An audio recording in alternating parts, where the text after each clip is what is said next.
नमो अर्हन्ताणं नमो सिद्धाणं नमो आयर्याणं नमो उवच्छायाणं नमो लोय सव्वसाहूरम् मंगलम भगवान वीरो मंगलम गौतमो गणी मंगलम कुंद कुंदात्यो जैन धर्मोस्तु मंगलम सर्वमंगल्य मांगल्यम सर्वकल्याणकारकम प्रधानां सर्वधर्माणां चैनं जयतु शासनम् चैनं जयतु शासनम् चैनं जयतु शासनम् मोक्षमार्गस्य नेतारं भेत्तारं कर्मभूभृतां ज्ञातारं विश्वतत्त्वानां वन्दे तद्गुणलब्धये वन्दे तद्गुणलब्धये वन्दे तद्गुणलब्धये नमिदूणबड्डमाणं परमप्पाणं जिनं तिसोत्थेन वोच्छामि रयणसारं सायारणयारधं नीणम्। श्रीमद् भगवत कुंकुंदाचार्य देव प्रणीत यह रैनसार नामक ग्रंथ बहिरात्मा के स्वरूप के उपसंहार रूप 132वीं गाथा पर कल हम सभी ने चर्चा करी थी। आचार्य देव ने हम सभी को बताया था जैसे मनुष्य जाति अपवित्र पीव और पेय रसों के, क्षार और अमृत के, भक्ष्य और अभक्ष्य के मध्य विवेक नहीं करती, उसी प्रकार बहिरात्मा को जानना चाहिए। आचार्य देव ने एक ही गाथा में दो बातें हमको सहजता में बता दी थी। मनुष्य हो जाना, विवेकी हो जाना, ये एक बात नहीं है। सामान्यतया बहुत बहुसंख्यकों की अपेक्षा तो मनुष्य जाति अविवेकी ही है। इसमें जो हम सभी अपने विवेक से, भेद ज्ञान से, शुद्ध आचरण से मनुष्यपना, मानवता भर देते हैं, उससे हमारे जीवन की सुंदरता है। और जो जीवन की विवेक रूप होने की और अविवेकी होने की जो तुला है, जो उसकी परीक्षा है, वो हमारे बहुत कुछ आधारित करता है। जो जीवन का प्राणभूत वस्तु है, हमारा भोजन, उस पर ये सब कुछ निहित है। और इसी कारण से चरना नियोग में हम सभी के भोजन की आदतों पर बहुत कुछ जोर दिया गया है। हमारे मुनिराजों की आहारचर्या कैसे होती है, और फिर गृहस्थ में और देशव्रती श्रावकों में कैसे कैसे किन किन वस्तुओं का हम ग्रहण करते हैं, किस किस समय ग्रहण करते हैं, ग्रहण करते समय क्या क्या नहीं करते हैं, क्या क्या किया जाना आवश्यक होता है। ये नाना प्रकार की चर्चाएं हमारे आचार्य शास्त्रों में मिल पाती हैं, क्योंकि ये सहज है, ये एकदम सामान्य बात है कि जो हमारे लिए बहुत आवश्यक है, एक तरीके से जिसके आधार से ये जीवन चला कर रहा है, यदि हम उसमें ही प्रमादी हो,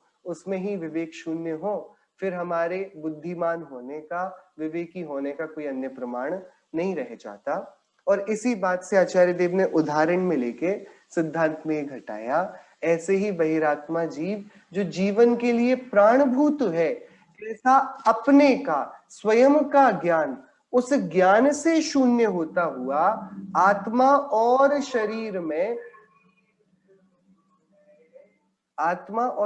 में विवेक को धारण नहीं करता है, विवेक को प्राप्त नहीं होता है। ये वाली बात 132वीं गाथा में हम सभी ने कर ली थी। आचार्य देव अब आज से अंतरात्मा का स्वरूप शुरू कर रहे हैं। हम अंतरात्मा के स्वरूप की चर्चा आज से प्रारंभ करते हैं। 133वीं गाथा। सेविणे विण भुंज दिवस याई देहादि भिन्न भाव मदी भुंज दिणी अपरूवो शिव सुहरत्तो दुमज्जी मप्पोसो। देहादि भिन्न भाव मदी, जो आत्मा को देहादि से भिन्न मानने वाला है। आत्मा को मानता है कैसा? देहादि से भिन्न। और शिवने भी स्वप्न में भी विषयाई विषयादि को न भुंजदी नहीं भोगता है। नियपरूवो आत्मा के निज स्वरूप का भुंजदी भोग करता है, अनुभव करता है। और शिव सुहरत्तो शिव सुख में लीन रहता है, सो वह मध्यमप्पो मध्यमात्मा अंतरात्मा होता है। आचार्य देव ने अंतरात्मा के लक्षण यहाँ पर हम सभी को अब समझाने का प्रयास शुरू किया है। आचार्य देव अब क्या कह रहे हैं?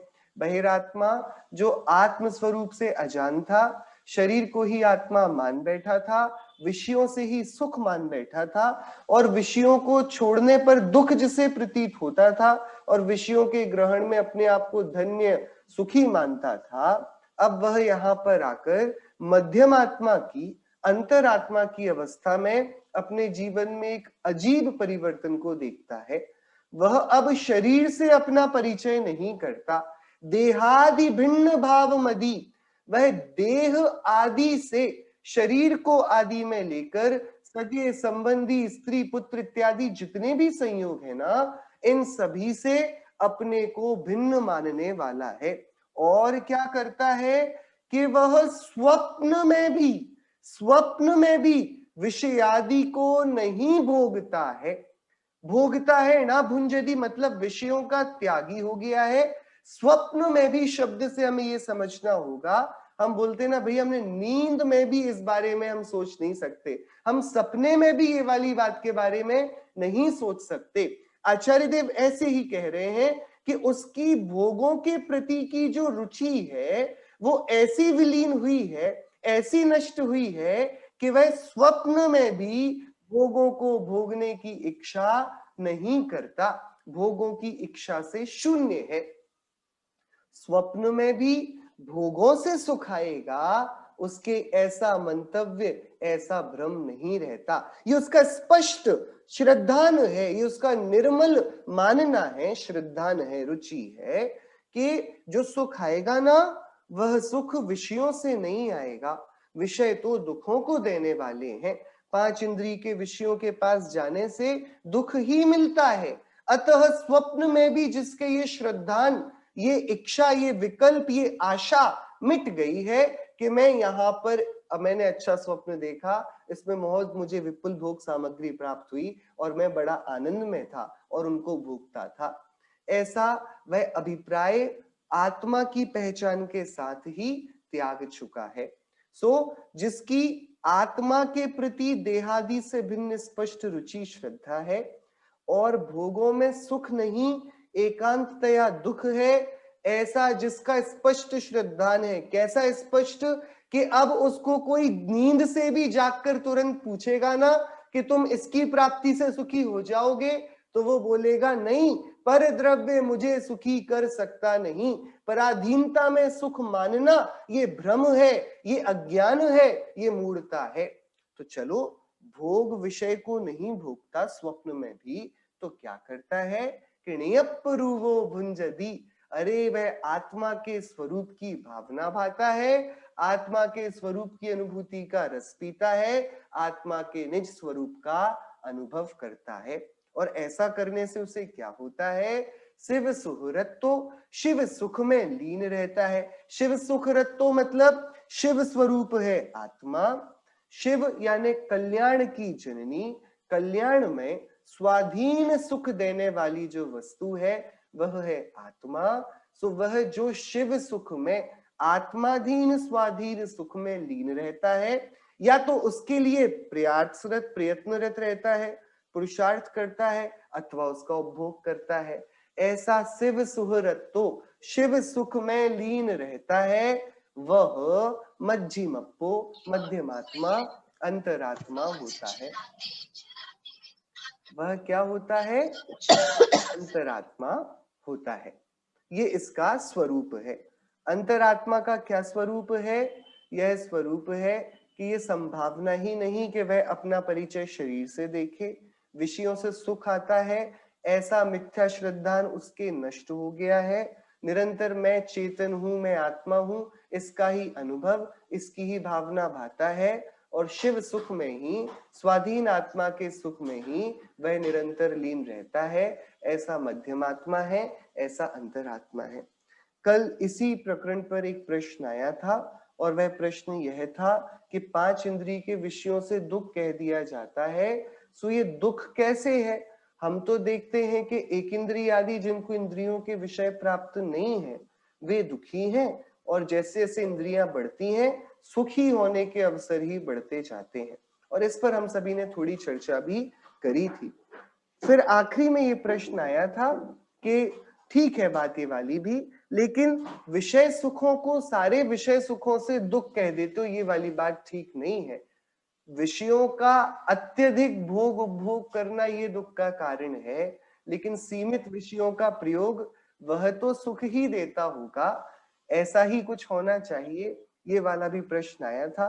इस पर हम सभी ने कुछ चर्चा भी करी थी। इसका जो कल की चर्चा हमारी थी वह श्री चर्चा संग्रह जी के आधार से हमने करी थी। एक बार हम उसमें मूल से इसको पढ़ लेते हैं तो हमको थोड़ा और इसमें स्पष्टीकरण होगा। मूल में ब्रह्मचारी रायमल्ल जी ने ही चर्चा संग्रह में प्रश्न उठाया है। 224 नंबर की ये चर्चा है, 84 नंबर का ये पेज है, चर्चा संग्रह के चुने हुए प्रश्नोत्तर।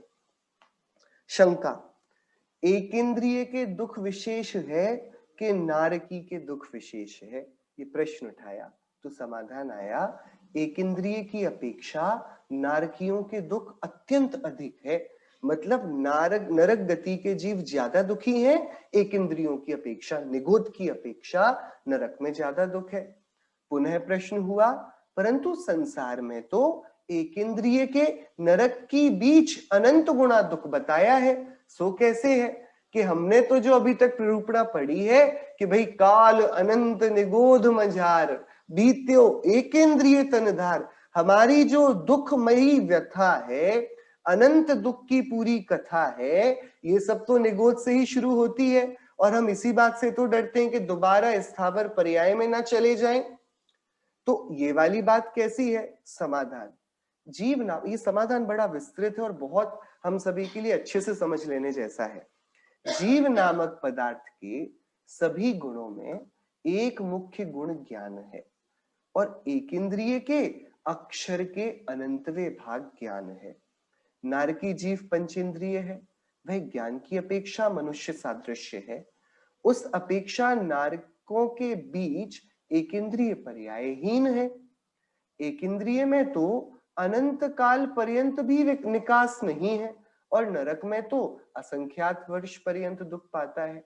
जैसे कोई पुरुष को दंड देना बताया, सो या तो उसके नेत्र फोड़कर नष्ट करा दें या 20 कोड़ा उसका दंड दें। एक आदमी को दंड देने के लिए बोला, या तो तुम्हारी आंख फोड़ देते हैं या तुमको 20 कोड़े मारेंगे। आप बताइए इन दोनों प्रकार के दंडों में आप क्या चयन करेंगे? तब वह पुरुष कोड़ा खाना स्वीकार करे और नेत्र नाश जघन्य परिणमन का भी बहुत अनर्थ है। इस अपेक्षा नरक बीच एक इंद्रिय पर्याय निकृष्ट है, क्योंकि एक इंद्रिय पर्याय में ज्ञान का विकास नहीं है। यदि कोई आंखों को फोड़े तो हम ये स्वीकार नहीं करने देंगे अपने आप, हम नहीं बोलेंगे हमको हमारी शक्ति का हनन कर दो आप, हम शारीरिक पीड़ा को लेने को तैयार हैं। ऐसे ही हीन ज्ञान होने के कारण एक इंद्रिय पर्याय नीची है और नारकी पर्याय ऊंची है। इस अपेक्षा नरक बीच एक इंद्रिय पर्याय निकृष्ट है। अब दूसरा, एक इंद्रिय पर्याय तो मिथ्यात्व का फल है तथा नरक पर्याय तीव्र कषाय का फल है। अतः कषाय से मिथ्यात्व का पाप अनंत गुणा अधिक है। जब घुमट सार जी में कर्मकांड की हम चर्चाएं पढ़ते हैं, उसमें नाना गतियों में उत्पन्न होने वाले जीवों को देखते हैं, तो देव गति से एक इंद्रिय होने वाले जीवों की संख्या बहुत बड़ी। देव क्या पाप करते होंगे, वे किससे झगड़ा करते हैं, क्या युद्ध करते हैं, क्या पानी छानने की उनकी हिंसा हो जाती है, या सात व्यसन करते होंगे तो उसकी हिंसा उनके हो जाती है। कि देवों के ना तो कहीं शिकार करने जाना है उनके इस प्रकार का कुतूहल, इस प्रकार की हीन वृत्तियां हैं ही नहीं। तब भी देवगति के जीव भी, जिनको ये हीन पाप करने ही ना पड़ते हो, वे भी एक इंद्रिय में जाते हैं। तो कषाय तो तीव्र नहीं है देवगति में, लेकिन एक इंद्रिय दशा किसका फल है? मिथ्यात्व का। बात गंभीर है। क्या हम लोग मुनिराजों के संबंध में भी यही बात समझते हैं? यदि कोई मुनिराज, जो आचार्य कुंद देव ने लिया ना, कि यदि श्रमण दर्शन से भ्रष्ट हो जाएं और चारित्र में से भी जो योग्य जिनदेव के प्रदत्त आचरण है उसको ना आदरें, तो वे श्रमण जाए निगोद में, क्योंकि उन्होंने अपने जीवन में वो पाप तो नहीं किए जो जगत में निंदनीय है, लेकिन क्या है, ऊंचे पद पर जाकर भी प्रगाढ़ है, तीव्र है। इस कारण वे कहा नरक तो नहीं जाएंगे। नरक गति में कौन जाएगा? जो हिंसा करे, झूठ बोले, चोरी करे, सात व्यसन को करे, अभक्ष भक्षण करे, वो जाए नरक गति में, क्योंकि वह कषाय से आक्रांत होकर कार्य करता है। लेकिन कोई कषाय से तो आक्रांतित नहीं है, लेकिन उसके मिथ्यात्व की कुटेव इतनी गहरी है कि देव का, गुरु का, शास्त्र का, बंध का, मोक्ष का, स्वरूप का, शरीर का, इन सब का भेद रहस्य नहीं जानता। इस कारण दर्शन मोह के तीव्र बंध के कारण मिथ्यात्व के फल को प्राप्त होता है। ये बात बहुत विचार की है। मतलब कोई मंद कषाय से समझे कि हम तो भैया आराम से पुण्य कर्म आदि करते हैं, हमारी तो सदगति होगी, और अपने मिथ्यात्व का उपाय ना करे, श्रद्धा को सम्यक ना करे, तो भैया मंद कषाय वाले भी एक इंद्रिय आदि गतियों में जाते देखे जाते हैं। क्योंकि मंद कषाय पुण्य सामग्री तो दिला सकती है, लेकिन जो आप बुरी गतियों में जाने से डरते हो, सो तीव्र कषाय ही अकेली बुरी गतियों में ले जाती हो, ऐसा नहीं। तीव्र मिथ्यात्व भी, जैसे चारित्र मोहिनी का तीव्र उदय क्रोधमान माया लोभ आदि कराकर नरक गति में हमको भिजाने में कारण बन सकता है, दर्शन मोहिनी का तीव्र उदय हमको एक इंद्रिय पर्याय में जड़ तुल्य बना सकता है। एक इंद्रिय पर्याय तो मिथ्यात्व का फल है, तथा नरक पर्याय तीव्र कषाय का फल है। अतः कषाय से मिथ्यात्व का पाप अनंत गुणा अधिक है, इसलिए कारण की अपेक्षा भी मिथ्यात्व जो समस्त पापों का बाप है, उसकी अपेक्षा एक इंद्रिय पर्याय से उसमें सुख व दुख अधिक अधिक होता है। यह नियम है। इस प्रकार की चर्चा पहले पंडित जी साहब ने करी। तो यह नियम, जो किसी को बहुत ज्ञान हो और कोई को पाप प्रकृति के उदय से मंद उदय होवे, और बहुत पाप प्रकृति से उदय से ना भी होवे, पुण्य प्रकृतियों के उदय विशेष होवे, ज्यो ज्यो जीवों के ज्ञान अधिक अधिक हुए, त्यों त्यों सुख अधिक अधिक होवे, यही दिखाते हैं। ये सामान्य क्या है? प्ररूपणा है। ज्ञान बढ़ता हुआ सुख बढ़ता हुआ, ज्ञान घटता हुआ सुख घटता हुआ। जैसे कोई भोग कार्य में प्रवृत्ते और उस पुरुष को निद्रा आने लग जावे, तब वह पुरुष निद्रा नहीं लेना चाहता है। आप कहीं घूमने जाओ और आपको नींद आने लगे, आप चाहते हो अरे नींद क्यों आ रही है, मुझे तो यहाँ घूमना है। आप किसी चित्र को देखने लगो, किसी किताब को पढ़ने लगो, आपको थकान होने लगे, आपकी आंख चलन देने लगे, आपको लगता है क्यों, हमको तो ये पढ़ना है, हमको तो ये देखना है। सो यदि भोग कार्य में प्रवृत्ते और निद्रा आने लगे, तो हमें पता है कि इससे ज्ञान शून्य हो जाएगा, हम आनंद नहीं ले पाएंगे, तो हम निद्रा नहीं चाहते। और यदि कोई पुरुष के दीर्घ रोग का उदय पाया जाए, बहुत पीड़ा हो, तब वह पुरुष क्या चाहता है? नींद आ जाए, कैसे भी नींद आ जाए, तब वह पुरुष निद्रा लेना चाहे। निद्रा में ज्ञान घाता जाता है, और ज्ञान घाता गया तब सुख व दुख कौन भोगवे? क्योंकि सुख का भोग तो एक ज्ञान में ही है, सुख और ज्ञान की दोस्ती है। परंतु सुख तो आत्मा का निज स्वभाव है। ज्यों ज्यों कर्म का मंद उदय होता जावे, त्यों तो सुख की वृद्धि होती जावे, और अधिक अधिक तीव्र कर्म का उदय होता जावे, त्यों त्यों दुख अधिक अधिक बढ़ता जावे। इसलिए यह जाना गया कि सुख तो आत्मा का निश्चय निस्वभाव है और दुख औदैहिक भाव है। आत्मा का असली वास्तविक भाव नहीं है। पहली सिद्धि क्या? आत्मा ज्ञान वाला, ज्ञान जैसा जैसा बढ़ा वैसी वैसी सुखी और दुखी होने की क्षमता बढ़ी। अब उसमें भी सुख हो तो वह ज्ञान की हानि नहीं चाहता और दुख हो तो वह जानना नहीं चाहता। इससे क्या पता पड़ा? सुख तो आत्मा का वास्तविक स्वभाव है, दुख आत्मा का औदैहिक भाव है, असली भाव नहीं है। अतः नारकी के एक इंद्रिय के बीच महादुखी जानना अथवा विशेष पंचेंद्रिय आदि द्विंद्रिय पर्यंत पर्यंच भी एक इंद्रिय बीच अत्यंत दुखी जानना। तभी तो एक इंद्रिय, अब देखिए गंभीर बात कह रहे हैं, क्या बोल रहे हैं ब्रह्मचारी रायमल जी? तभी तो एक इंद्रिय हिंसा का व अहिंसा का पाप पुण्य तुच्छ है और त्रस का विशेष है। क्या बात बोल रहे हैं? एक इंद्रिय जीव की हिंसा, देखिए हम भोजन करते हैं तो उसमें एक इंद्रिय जीव तो ही होते हैं। आपकी सब्जियों में, फलों में, इन सब में क्या है? एक इंद्रिय जीव ही है ना। तो इनका, अब देखो जो नॉन वेजिटेरियन लोग होते हैं ना, वो ये वाला ही लॉजिक देते हैं। ऐसे तो प्लांट भी लिविंग है, आप प्लांट को भी खा रहे हो, तो जब प्लांट को खा रहे हो और आप कोई दूसरा बोलता है जानवरों को खाता है, आप बोलते हो तो आपकी हिपोक्रेसी है। ये तो डबल स्टैंडर्ड्स है। जब वो भी लिविंग है, ये भी लिविंग है, तो या तो आप बिल्कुल ही खाना छोड़ दो या फिर जो जिसको खाता है खाने दो। तो यहां पर उसका उत्तर दे रहे हैं पंडित जी साहब कि भैया सुनो, एक इंद्रिय हिंसा का व अहिंसा का पाप पुण्य तुच्छ है। एक इंद्रिय जीव के शरीर को मांस संज्ञा नहीं है, त्रस जीव के शरीर को मांस की संज्ञा है। बात समझना, जो मांस भक्षण होता है ना, अपने तो त्रसघात, बहुघात, ये सारे अभक्ष्य है ना, इसमें से त्रसघात अलग है और बहुघात अलग है। हम सभी ने जो भोजन है उसमें 5 प्रकार के अभक्ष्यों की गणना करी। त्रसघात, बहुघात, नशाकारक, अनुपसेव्य और कौन सा है? अनिष्टकारक।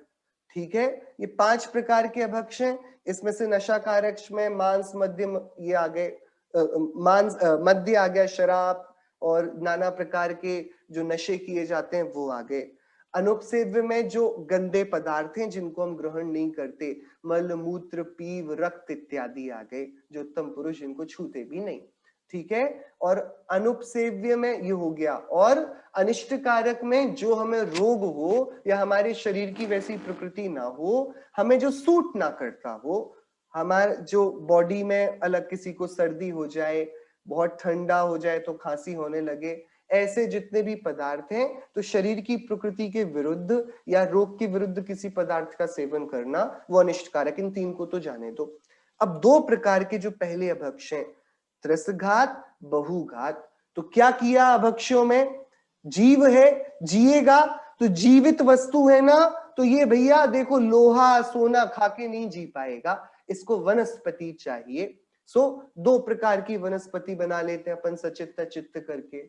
और एक कौन सा है खाने का प्रकार? के त्रस जीव। 2 इंद्रिय, 3 इंद्रिय, 4 इंद्रिय, पंचेंद्रिय, ये त्रस जीव है। इनमें से तो सभी का घात ये मांस है। त्रसघात अभक्ष्य क्या है? मांस भक्षण। बहुघात क्या है? कि अब जो बच गए ना एक इंद्रिय, 5 प्रकार के जीव हो गए, एक इंद्रिय, 2 इंद्रिय, 3 इंद्रिय, 4 इंद्रिय, पंचेंद्रिय, यानी कि स्थावर और त्रस। तो त्रस जीव तो पूरे के पूरे मांस हो गए, उनको तो ग्रहण ही नहीं करना।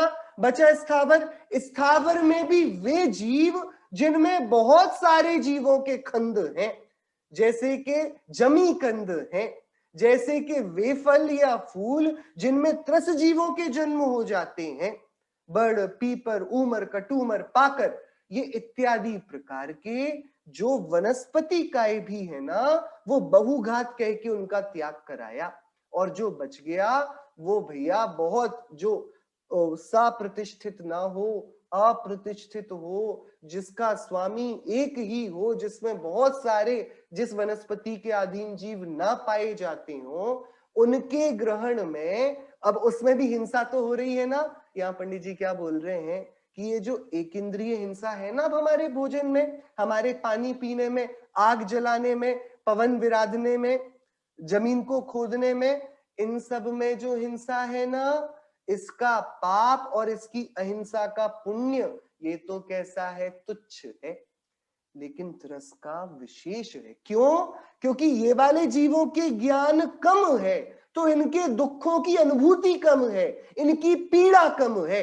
ये अर्थ नहीं कि इनकी हिंसा के हम अधिकारी हैं, इनकी हिंसा हम खुलेआम किए जा सकते हैं, अनावश्यक रीति से किए जा सकती है, ये वाली बात नहीं है। सामान्य ज्ञान से सुख और दुख की अनुभूति को पंडित जी साहब जोड़ रहे हैं। क्या? अतः नारकी के एक इंद्रिय बीच महापर्व दुखी जानना, अथवा विशेष पापी पंचेंद्रिय आदि द्विंद्रिय पर्यंत त्रियंच भी एक इंद्रिय बीच अत्यंत दुखी जानना, तभी तो एक इंद्रिय हिंसा का व अहिंसा का पाप पुण्य तुच्छ है और त्रस का विशेष है। जीव का तो नाश है नहीं, हिंसा तो किसी की करी नहीं जा सकती, जीव को सुख दुख उत्पन्न करने का पाप पुण्य लगता है। बात समझने की है बहुत। क्या? हमें लगता है किसी को मारेंगे तब हिंसा होगी, हमने किसी से बुरे शब्द भी कहे ना, तो उसको बुरा दुख की अनुभूति हुई ना, ये दुख की अनुभूति हिंसा है। कोई शारीरिक, अरे हमने तो उनको छुआ भी नहीं, अरे तुम्हारे शब्द उसके मर्म का छेदन कर गए, उसके हृदय में बाण जैसे तीक्ष्ण होकर चुभे हैं, और तुम्हें लगता ही नहीं तुमने कुछ बुरा किया। कि किसी संगी पंचेंद्रिय को किसी ने कुछ अनर्गल प्रलाप कर दिया, किसी से कुछ वाचनिक, मानसिक या दैहिक हिंसा हो गई, इन सब का पाप विशेष है। क्या? जीव को देखो मार तो कोई सकता नहीं, कोई नहीं सकता, नहीं तो देखो सूर्य कितना बड़ा हत्यारा है, रोज प्रकट होता है तो रात भर के जितने छोटे छोटे जीव है ना, सूर्य के उदय होते ही नष्ट हो जाते हैं, तब जैनी आराम से खाना बना पाते और खाते हैं। जो सूर्य का उदय ना हो तो हम क्या भोजन करेंगे? रात्रि में सूर्य के अभाव में, उसके प्रकाश के अभाव में वातावरण में कितने जीवों की उत्पत्ति होती है। इस कारण हम रसोई में नहीं जाते, गैस को नहीं चलाते, भोजन को नहीं पकाते। तो सूर्य क्या करता है? हम सब कह तो देते हैं कि देखो हम लोग रात में क्यों नहीं खाते, क्योंकि दिन में सूर्य होता है तो जीव उत्पन्न नहीं होते। जीव उत्पन्न नहीं होते तो आपको थोड़ा पीछे जाओगे, सुबह सुबह जब रात बीती थी और सूर्य उत्पन्न हुआ था, तब जीव थे कि नहीं थे? रात के थे। तो वे कहां गए कि सूर्य उत्पन्न हुआ और उसने सबको नष्ट कर दिया।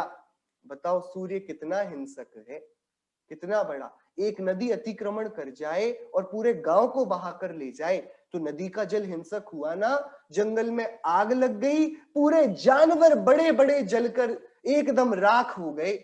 तो बताओ इन सब ने हिंसा करी ना, कि अरे ये तो क्या जाने, क्या सूर्य का प्रकाश हिंसा करे, क्या नदी की बाढ़ हिंसा करे, क्या बहुत बहुत बड़े जंगल का दावानल वह हिंसा करे। ये हिंसा किसी के प्राणों की, जीवों की तो हिंसा होती नहीं। क्या है हिंसा का मूल कारण? किसी के सुख दुख की अनुभूति में निमित्त बनना, किसी को परेशान करना। इसलिए हम सभी जब पाठशाला में हिंसा की परिभाषा कहते हैं, किसे कहते हैं हिंसा, किसे कहते हैं? किसी को मारना, सताना या उसका दिल दुखाना। सो मारना तो संभव नहीं, तो हम उपचार से बोलते हैं, वर्तमान शरीर से आत्मा का वियोग हो जाना, वो मारना है। आत्मा नहीं मरता, यहां से इसका स्थानांतरण हो जाना, यहां से चला जाना। इस शरीर में रहता था, एड्रेस चेंज हो गया, इसको मरण कहते हैं। तो किसी को मारना, सताना और जो मूल है या उसका दिल दुखाना। सो जीव को सुख दुख उत्पन्न करने का पाप पुण्य लगता है, जीव का तो नाश है नहीं। अतः यह बात सिद्ध हुई कि एक इंद्रिय बीच नार की महादुखी है, सुख व दुख एक ज्ञान के पास रहते हैं। बात हमको ये समझनी होगी अब कि दुख और दुख ज्ञान के अधीन है, तो इंद्रिय विषयों के पास जाता ज्ञान वो दुख को बनाता है, आत्मा के पास आता ज्ञान वह सुख को बनाता है। इसलिए इंद्रियों का विषय, उसकी संगति भले ही थोड़ी सी हो, भले ही कुछ समय के लिए हो, तब वह भी दुख ही को देती है। इसके लिए जो अंतरात्मा है वह स्वप्न में भी विषयादि को नहीं भोगता है। स्वप्न में भी अंतरात्मा विषयादि से सुख होगा, दूसरा मुझे सुखी करेगा, ऐसी पराधीन बुद्धि को नहीं करता, अत्यंत स्वाधीन हुआ है। सो अंतरात्मा का, मध्य आत्मा का ये लक्षण यहाँ पर आचार्य देव ने हमको पहचान कराई। कौन है अंतरात्मा? अपने को आत्मा रूप देखता है। वो अपने को दूसरी चीजों से, अपने ईगो को अटैच नहीं करता है कि मैं मनुष्य हूं, मैं पुरुष हूं, मैं बालक हूं, मैं रोगी हूं, लंबा हूं, गोरा हूं, काला हूं, पढ़ा लिखा हूं कि नहीं हूं, मैं माता पिता वाला हूं कि बिना माता पिता वाला हूं, शादीशुदा हूं कि बिना शादीशुदा हूं, पुत्रों का पिता हूं कि नहीं हूं। ये जितने भी प्रकार के विशेषण हैं, इन सब से अपने को मानता नहीं। मानने वाली बात है, हाँ, जानता तो है कि संयोग में ये सब कुछ मिला हुआ है। मानने के क्या मायने हैं? मानने के ये मायने हैं कि एक मुनीम दुकान में सेठ जी के पैसों को गिना करता है, पूरा एकदम बेचा करता है सामान बेचकर बोला करता है, हाँ भैया ये लिख लिए आपके पैसे और ये आप ले जाओ। दुकान को पूरी जैसे खुद ही मालिक हो, पूरी दुकान को चलाया करता है। लेकिन चलाते हुए भी मानता क्या है? ये जो पैसे हैं इनको जेब में रख लूं तिजोरी की जगह, कि नहीं ये मैं लेता हूं, मैं गिनता हूं, मैं चलाता हूं, ये सब होते हुए भी इनका स्वामी मैं नहीं। उसका श्रद्धान स्पष्ट है। ऐसे ही स्वप्न में भी विषयादि को नहीं भोगता, मतलब उनसे सुख नहीं मानता। ऐसे स्वप्न में भी नहीं मान लेता कि काश मुझे ये वस्तु मिल जाती तो मैं सुखी हो जाता। ये तो पागलपन है। हम कई बार चाहते हैं, हमारे जीवन में नाना प्रकार की घटनाएं होती हैं, नाना प्रकार के संयोग या वियोग बनते हैं। अनिष्ट का संयोग हो जाता है या इष्ट का वियोग हो जाता है। बहुत सारे स्थल ऐसे हमारे जीवन में बनते हैं और कई बार अच्छा होता है, इष्ट का संयोग हो जाता है, अनिष्ट का वियोग हो जाता है। अच्छी वस्तु मिल जाती है, बुरी वस्तु दूर चली जाती है। इन दोनों ही परिस्थितियों में हम यदि इष्ट चला गया तो दुखी हो जाते हैं, इष्ट मिल गया तो सुखी हो जाते हैं। अनिष्ट मिल गया तो दुखी हो जाते हैं, अनिष्ट चला जाता है तो सुखी हो जाते हैं। ये जो हमारी वृत्ति है ना, आचार्य बोल रहे हैं, ये वाली वृत्ति अंतरात्मा के स्वप्न में नहीं होती। हम यदि ये मानते हैं कि ये हो जाएगा, ऐसा हो जाएगा तो बढ़िया होगा, यदि हमारी ये मान्यता है, मतलब हमने जैन दर्शन को समझा ही नहीं। यदि हम ये चाहते हैं कि अब वो काम जब बनेगा, वो वस्तु मिलेगी, वो मान जाएंगे, सब कुछ सेटल हो जाएगा, तब खुशी हमारे जीवन में आएगी, तब सब कुछ सॉर्ट आउट होगा, तब हम समझेंगे कि ठीक है अब हम सेटल हो गए। ये जिसकी मान्यता है ना, वो पागल है। वो उस हिरण के जैसा है जिसको थोड़ी दूर पर पानी दिखाई दे रहा है रेगिस्तान में, दिखना नहीं, भाग सकता है। हाँ वो चलो ठीक है, हम प्रयत्न करते हैं वो काम बन जाए, वो हमारी बात मान जाए, वो वस्तु हमको मिल जाए, सारी प्रॉब्लम सॉर्ट आउट हो जाए, सब रीसेट हो जाए, जैसा पहले था वैसा हो जाए। ये हम सब कल्पनाएं कर सकते हैं, वो सामने का जल है। जब वो रीसेट भी हो जाएगा, इच्छित वस्तु मिल भी जाएगी, तब भी जो हाथ में लगने वाला है वह अनाकुलता नहीं है, वो आकुलता ही है, वो दुखी है, वो किसी और इच्छा की प्रतीक्षा है, पानी थोड़ा और दूर दिखेगा। तो हम सभी सुखी होने के लिए इस बहाने में ना अटकें कि ये वाला काम हो जाए तो, ये वाला काम निपट जाए तो, ये वाली बात बन जाए तो, वो मेरी बात सुन ले तो, ये वाली बात दूर हो जाए तो। ना तो सुखी होने के लिए हम अपना श्रेय किसी को दें कि ये हुआ तो मैं सुखी हुआ, ना दुखी होने के लिए हम किसी पर आरोप थोपें कि इसके कारण दुखी हुआ। क्योंकि स्वप्न में भी जो आत्मा को जानते हैं ना, वे ये जानते हैं सुख और दुख ज्ञान के अधीन है। मैं अपना ज्ञान सम्यक रखूंगा तो कोई मेरा अहित भी करे तो मैं क्षमा करने का विशाल हृदय रख पाऊंगा, और कोई मेरा हित भी करे तो भी मैं अपने सुख के प्रति उसके सामने दीन ना बनूंगा, याचक ना बनूंगा कि हाँ भैया तुम हमारे का उपकार कर दो, हमें सुखी बना दो। अरे तुम हमें सुखी तभी कर पाओगे जब हम अपने ज्ञान से उस कल्पना का संपादन करेंगे अथवा यथार्थ वस्तु स्वरूप का विचार करेंगे। इन दोनों ही रीति में ज्ञानी और अज्ञानियों के सुख का होना संभव है। अज्ञानी कल्पनाएं कर लेता है और ख्वाब में सुखी हो जाता है, शेख चिल्ली के सपनों जैसा कि वो एक घड़े मक्खन से, वो दही से ही उसने रानियों से पैर दबाने शुरू कर दिए थे और आखिरी में पता पड़ा था कि हाथ में आया हुआ वो एक मटका दही भी खत्म हो गया।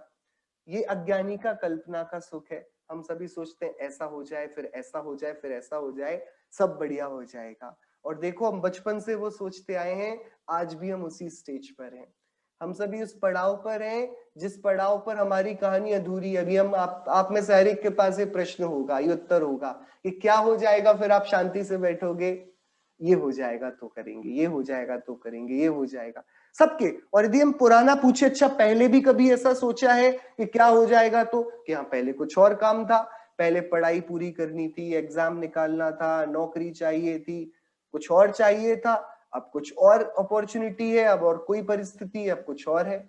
इस प्रकार से यदि दूसरे के अधीन सुख या दुख रहेगा तो हमारा बहिरात्मपनी की ही वो प्रसिद्धि करेगा, and it is not healthy. ये बिल्कुल भी हमारे लिए स्वास्थ्यप्रद नहीं है कि हम अपने सुख या दुख के लिए दूसरों को दोषी ठहराएं। 134वीं गाथा में आचार्य देव अब गंभीर बात कर रहे हैं उसी प्रश्न के लेकर कि भैया थोड़े से विषयों का मिल जाना तो सुख देगा ना। गाथा 134। मलमुत घड़व चिरम वासिद दुर्वासनम न मुंचेदी पक्खालिद समत जलो यणाणमियेण पुण्योवी। पक्खालिद सम्मत जलो, सम्यक्त्व रूपी जल से प्रक्षालित किए जाने पर भी, पक्खालित प्रक्षालित धोए जाने पर, साफ किए जाने पर, किससे? सम्यक्त्व रूपी जल से। अंतरात्मा की पहले 133वीं गाथा ने आचार्य देव ने संस्कार बता दिए। आचार्य देव ने जैसे हमको बहुत विस्तार से बहिरात्मा का स्वरूप बताया ना, आचार्य देव बहुत धैर्य से हमको अंतरात्मा की नब्ज का भी ज्ञान कराएंगे। पहले उन्होंने सामान्य लक्षण दिया, वो अपनी आइडेंटिटी क्राइसिस में नहीं फंसा हुआ, उसको पता है मैं चेतन हूं, मैं जीव हूं, मुझ में ज्ञान है, मैं ज्ञान से जानता हूं, ये शरीर अजीब है, शरीर कुछ नहीं जानता, इसमें ज्ञान नहीं है, मैं चेतन हूं, इसका उसको यथार्थ श्रद्धान है। पर से मेरा सुख नहीं आता, ज्ञान और आनंद वाला मैं हूं, तो आनंद की फैक्ट्री तो यहां है, मैं पर द्रव्य के मिल जाने से स्वप्न में भी सुख की कल्पना नहीं करता। तो क्या करता हूं? या तो आत्मा की भावना भाता हूं, या आत्मा की भावना से प्रकट सुख में लीन रहता हूं, आत्मानुभूति करता हूं या तत्व विचार करता हूं। दो ही काम है ना, तत्व विचार का फल आत्मा की अनुभूति है और आत्मानुभूति का पुरुषार्थ तत्व विचार है, आत्मा की भावना है। तो ये वाली बात आचार्य देव ने करी। पहले अपनी आइडेंटिटी को संभालता है, आत्मा को देहादि से भिन्न मानता है, स्वप्न में भी विषयादि से अपने सुख को नहीं मानता, सुख का वह पूरा कर्तृत्व अपने हृदय में लेता है। मेरा सुख मेरे अधीन है, वो बाहर से नहीं आएगा, ना बाहर से दुख आएगा ना सुख आएगा। ठीक है, इसमें नहीं चलेगा। एक ही गुण के दो पहलू हैं, सुख या दुख। यदि आप ये मानोगे कि परद्रव्य मुझे दुखी कर सकता है, तो आपको ये भी मानना पड़ेगा कि परद्रव्य ही आपको सुखी करेगा, और फिर आप कोई चमत्कारी बाबा के चक्कर में पड़ जाइए जो आपको सुखी करेगा। यदि आप ये मान्यता छोड़ने को तैयार हो कि परद्रव्य दुखी नहीं करता, आत्म भ्रांतिगत दुख हो, आत्मज्ञान से शांत, मैं अपनी ही पागलपन से दुखी होता हूं, तब आपके पास अवसर है कि मैं अपने ही ज्ञान से सुखी हो पाऊंगा। ये स्वाधीनता का मार्ग है। जिसको पर से दुख दिखता है वो सुख की भी तलाश पर में ही करेगा, जिसको अज्ञानता से, अपनी भूल से दुख दिखता है, वो ज्ञान का, भूल सुधारने का, सुख का प्रयत्न अपने में करेगा। हम ऐसा ना हो चेहरे के दाग मिटाने के लिए आईने को रगड़ते रहें, आईने में दाग है ही नहीं, दाग तो चेहरे में है, तो क्या साफ करना पड़ेगा? आईना। आईना तो बता देने वाला है। ऐसी ही बाहर की परिस्थिति में दुख नहीं है, दुख तो आत्मा के अज्ञान में है। अज्ञानता का उद्यम किया जाए, बाहर की परिस्थिति को बदलने का नहीं, वो तो योग्य ही हुई है, कर्म की उदय का दर्पण है, हमारे पूरे परिणामों की प्रतिकृति है, छाया है, पुराने कर्मों का सामने का बनाया गया चित्रण है। उसमें क्या अंतर है? उसमें कोई दिक्कत नहीं। दिक्कत किसमें है? हमारे वर्तमान के अज्ञान में, उससे हम दुखी होते हैं। बात इतनी यहाँ पर हुई कि जो अंतरात्मा है वह अपने को आत्मा रूप देखता है, पर द्रव्य से सुख नहीं मानता, आत्मा की भावना भाता है, यानी आत्मा के निस्वरूप का भोग करता है, और शिव सुहृत तो आत्माधीन आनंद जो प्रकट हुआ उसमें लीन रहता है। इतना होने पर अब आचार्य देव ने तुरंत ही मानो प्रश्न किया हो, यदि ऐसा है और अंतरात्मा को बाह्य विषयों का स्वप्न में भी संग नहीं चाहिए, यदि ऐसा है तो फिर वह सारे विषयों को छोड़ क्यों नहीं देता? बात समझ में आई? 133वीं गाथा से 134वीं गाथा की क्या उत्थानिका बनी? यदि वह स्वप्न में भी विषय आदि को नहीं भोगना चाहता, स्वप्न में भी इनसे अपने सुख को नहीं मानता, तो फिर वह छोड़ क्यों नहीं देता? वह सारे विषयों का त्याग कर लेना। आचार्य देव मानो इसी प्रश्न के उत्तर के लिए 134वीं गाथा कहते हैं, हम इसका अन्वयार्थ पढ़ के इस पर चर्चा कल करेंगे। यह जीव पक्षालिद सम्मत जलो, सम्मित्व रूपी जल से धोए जाने पर भी, यानी आत्मानुभूति करके उसने मिथ्यात्व का गलन कर दिया है, सम्मित्व से सुशोभित हो गया, तो सम्यक दृष्टि जीव, सम्यक दृष्टि जीव सम्मित्व रूपी जल से धोने पर और णाणमेण ज्ञानामृत से पूर्ण होने पर भी, ज्ञान भी उसका जैसा सर्वज्ञ देव ने 7 तत्व 6 द्रव्य 85 काय का बताया वैसा ही उसको यथार्थ है। ऐसा होने पर भी चिरम वासिद, चिरकाल से दुर्वासित मलमुत घड़ब, मलमूत्र से भरे हुए घड़े के समान, तो वासनम दुर्वासना को णामुंचेदी नहीं छोड़ता है। कोई एक पात्र है और उसमें बहुत लंबे समय से गंदगी रखी हुई है, अब उस पात्र को साफ भी किया जाएगा ना, तो भी उस गंदगी की गंध बहुत लंबे काल तक नहीं जाएगी।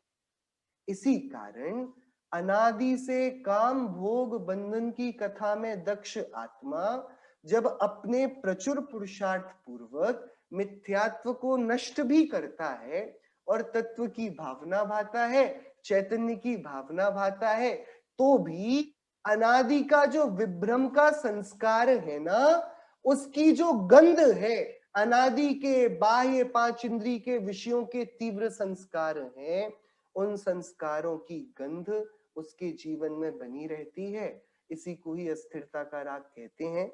इस गाथा का ऐसा स्वरूप 45वीं नंबर की गाथा है समाधि तंत्र ग्रंथ की। आत्म विज्ञ यद्यपि गिने जाने तन जिए भिन्न, पर विभ्रम संस्कार वश पड़े भ्रांति में खिन्न। आत्मार्थी निरंतर भेद ज्ञान करता हुआ भी विभ्रम में पड़ जाता है, विषय आदि की विपत्ति का शिकार बन जाता है, उसके जीवन में 5 इंद्रिय के विषयों का उपभोग पाया जाता है। ऐसी वाली बात आचार्य देव इसमें करेंगे। अगली गाथा में आचार्य देव इसका क्या मतलब है ये स्पष्ट करेंगे ही। हम सभी अंतरात्मा के स्वरूप पर चर्चा आगे कल से प्रारंभ करेंगे। अभी प्रयत्न ये करना है हम अपने को आत्मा रूप देखें और बाहर से सुख नहीं आता, सुख स्वाधीनता से प्रकट होता है, इसका अभ्यास करें। इसी मंगल भावना से जिनवाणी स्तुति। जिनवाणी अमृत रसाल रसिया ओ जी सुनवा, जिनवाणी अमृत रसाल रसिया आओ जी सुनवा। 6 द्रव्यों का ज्ञान करावे, नव तत्वों का रहस्य बतावे, आत्म तत्व महान रसिया आओ जी सुनवा।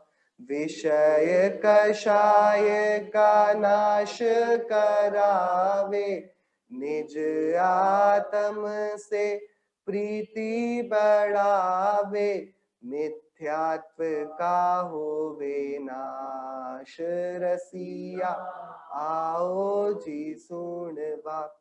अनेकांतमय धर्म बतावे स्यादवाद शैली कथन में आवे। भव सागर से होवे पार रसिया आओ जी सुनवा। जो जिन वाणी सुन हर्षाए निश्चय ही वह भव्य कहावे। स्वाध्याय तप है महान रसिया आओ जी सुनवा। जिन वाणी अमृत रसा रसिया आओ जी सुनवा। नो भाई।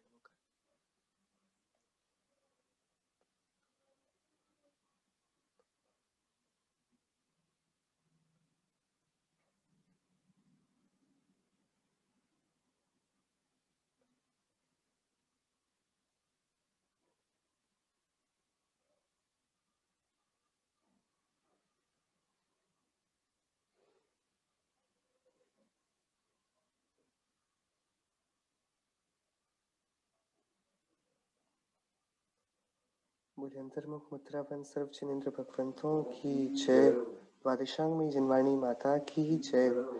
समस्त वीतरागी भावलिंगी मुनिराजों की जय हो। अहिंसा में जैन धर्म की जय हो। शासनायक तीर्थंकर वर्धमान स्वामी की जय हो। श्रीमद् भगवत कुंकुंदाचार्य देव की जय हो। श्री रेणसार ग्रंथ की जय हो। जय श्री